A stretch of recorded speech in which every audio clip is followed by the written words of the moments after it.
जय जिनेंद्र. पूर्णार्घ्य जैन ग्रंथवाचन अर्घ्य 7 भाग 26. कर्माचे प्रकार व त्यांचे कार्यफल. कर्माची प्रकृती अर्थात स्वभाव या अपेक्षेने 8 भेद केलेले आहेत. 1 ज्ञानावरण, 2 दर्शनावरण, 3 वेदनीय, 4 मोहनीय, 5 आयु, 6 नाम, 7 गोत्र व 8 अंतराय. 1 ज्ञानावरण. जे कर्म जीवाच्या ज्ञानगुणावर आवरण टाकते त्यास ज्ञानावरण कर्म म्हणतात. जीवाच्या ज्ञानाचे मतिज्ञान, श्रुतज्ञान, अवधिज्ञान, मनपर्याय ज्ञान, केवल ज्ञान असे 5 भेद आहेत. त्यावरून त्या 5 ज्ञानावरण आवरण टाकणारे ज्ञानावरण कर्म देखील 5 प्रकारचे आहेत. 1 मतिज्ञानावरण, 2 श्रुतज्ञानावरण, 3 अवधिज्ञानावरण, 4 मनपर्याय ज्ञानावरण, 5 केवल ज्ञानावरण. 2 दर्शनावरण. जे कर्म जीवाच्या दर्शन गुणावर आवरण टाकते त्यास दर्शनावरण कर्म म्हणतात. याचे 9 भेद आहेत. चक्षुदर्शनावरण, अचक्षुदर्शनावरण, अवधिदर्शनावरण, केवल दर्शनावरण, निद्रा, निद्रा, प्रचला, प्रचला आणि स्त्यानगृद्धी. 1 चक्षुरिंद्रियाने होणारे जे ज्ञान त्याचे अगोदर जो सामान्य प्रतिभास होतो त्यास चक्षुदर्शन म्हणतात. त्यावर जे आवरण टाकते त्यास चक्षुदर्शनावरण कर्म म्हणतात. 2 चक्षुशिवाय बाकीच्या इंद्रियांनी जो सामान्य प्रतिभास होतो त्यास अचक्षुदर्शन म्हणतात. त्यावर जे आवरण टाकते त्यास अचक्षुदर्शनावरण कर्म म्हणतात. 3 अवधिदर्शनावरण. अवधी ज्ञानाच्या अगोदर जो सामान्य प्रतिभास होतो त्यास अवधी दर्शन म्हणतात. त्यावर जे आवरण टाकते त्यास अवधिदर्शनावरण कर्म म्हणतात. 4 केवल दर्शनावरण. केवल ज्ञानाबरोबर होणाऱ्या केवल दर्शनावर जे आवरण टाकते त्यास केवल दर्शनावरण कर्म म्हणतात. प्रश्न: ज्ञानाचे 5 भेद असताना दर्शनाचे 4 भेदच का? उत्तर: श्रुतज्ञान हे मतिज्ञानपूर्वक होते. त्यामुळे मतिज्ञानापूर्वी होणारे जे चक्षु किंवा अचक्षुदर्शन तेच श्रुतज्ञानापूर्वी असते. म्हणून श्रुतज्ञान होताना केवळ दर्शन होत नाही. तसेच मनपर्याय ज्ञान हे इह मतिज्ञानपूर्वक होते.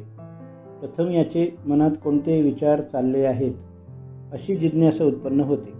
नंतर मनपर्याय ज्ञानाने तो मनातील विचार जाणतो. म्हणून मनपर्याय ज्ञानापूर्वी देखील वेगळे दर्शन होत नाही. 5 निद्रा.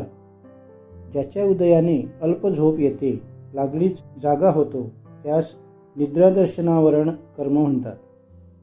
6 निद्रा. ज्याच्या उदयाने पुन्हा पुन्हा गाढ झोप येते त्यास निद्रा दर्शनावरण कर्म म्हणतात. 7 प्रचला. ज्याच्या उदयाने झोपेत डोळे जड पडतात, उठून पुन्हा झोपतो त्यास प्रचला दर्शनावरण कर्म म्हणतात. 8 प्रचला. ज्याच्या उदयाने झोपेत बडबड करतो, शरीराचे अवयव चलायमान होतात त्यास प्रचला दर्शनावरण कर्म म्हणतात. 9 स्त्यानगृद्धी. ज्याच्या उदयाने जीव झोपेमध्ये बडबडतो, उठून अचाट कामे करतो त्यास स्त्यानगृद्धी दर्शनावरण कर्म म्हणतात. ज्ञानी माणसास दूषण लावणे, आपले ज्ञान लपविणे, दुसऱ्याच्या ज्ञानाविषयी मत्सर भाव ठेवणे, ज्ञान कार्यात विघ्न अंतराय आणणे, दुसरा ज्ञानप्रकाशन कार्य करीत असेल त्यामध्ये अडथळा आणणे, प्रशंसायोग्य ज्ञानाला दूषण लावणे या परिणामांनी ज्ञानावरण दर्शनावरण कर्माचा आश्रव होतो. शास्त्राचे उत्सूत्र अर्थात शास्त्रविरोधी कथन करणे, शास्त्र ऐकण्याचा अनादर करणे, लोभाने शास्त्र वाचणे हे सर्व जीवाच्या अल्पज्ञानतेचे सूचक आहेत. स्वपरविवेक, हित अहित विवेक हे ज्ञानाच्या पूर्णतेचे सूचक आहेत. 3. मेदनीय कर्म. ज्या कर्माच्या उदयाने जीवाला साता असाता रूप सुखदुःखजनक सामग्री प्राप्त होते त्यास वेदनीय कर्म म्हणतात. याचे 2 भेद आहेत, साता व असाता. साता वेदनीय, ज्याच्या उदयाने जीवाला ऐहिक शरीर सुखाला कारणीभूत सामग्री प्राप्त होते त्यास साता वेदनीय कर्म म्हणतात.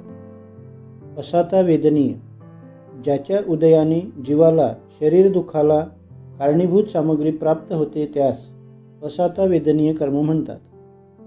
हे वेदनीय कर्म जीवाच्या गुणाचा घात करीत नसल्यामुळे त्याला घाती कर्म म्हटले नाही.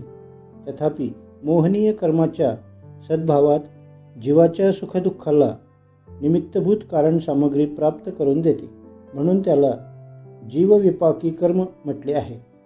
मोहनीय कर्माच्या अगोदर घाती कर्माच्या पंक्तीत त्याला स्थान दिले आहे. वास्तविक वेदनीय कर्म जीवाला सुखदुःख देत नसून सुखदुःखाला कारणीभूत निमित्त सामग्री प्राप्त करून देणे एवढेच वेदनीय कर्माचे कार्य आहे. दुःख करणे, शोक करणे, पश्चाताप करणे, जोराने ओरडणे, दुःखावेगात आत्मवध करून घेणे, दुसऱ्याला करुणा उत्पन्न होईल अशा रीतीने मोठ्याने आक्रोश करणे, स्वतः करणे, दुसऱ्यास करविण्यास भाग पाडणे, त्यामुळे असाता कर्माचा आश्रवबंध होतो. सर्व प्राणीमात्रांविषयी अनुकंपा, दयाभाव ठेवणे, व्रती रत्नत्रय संपन्न पुरुषाचा योग्य आदर विनय करणे, त्यांना दान देणे, सराग संयम धारण करणे, संयम धारण करणे, समाधी योग धारण करणे, क्षमाभाव ठेवणे, संतोषवृत्ती धारण करणे, लोभ न करणे, या शुभ परिणामांनी सातावेदनीय कर्माचा आश्रवबंध होतो.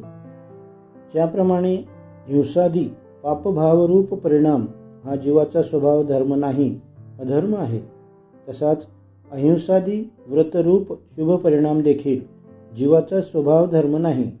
तो पापबंधाला कारण नसल्यामुळे जरी त्याला व्यवहारनय भाषेने अधर्म न म्हणता व्यवहार धर्म म्हटले आहे, तथापि निश्चयन भाषेने तो देखील पुण्यबंधालाच कारण असल्यामुळे संवर निर्जरेला कारण नसल्यामुळे त्याला देखील हेयच म्हटले आहे.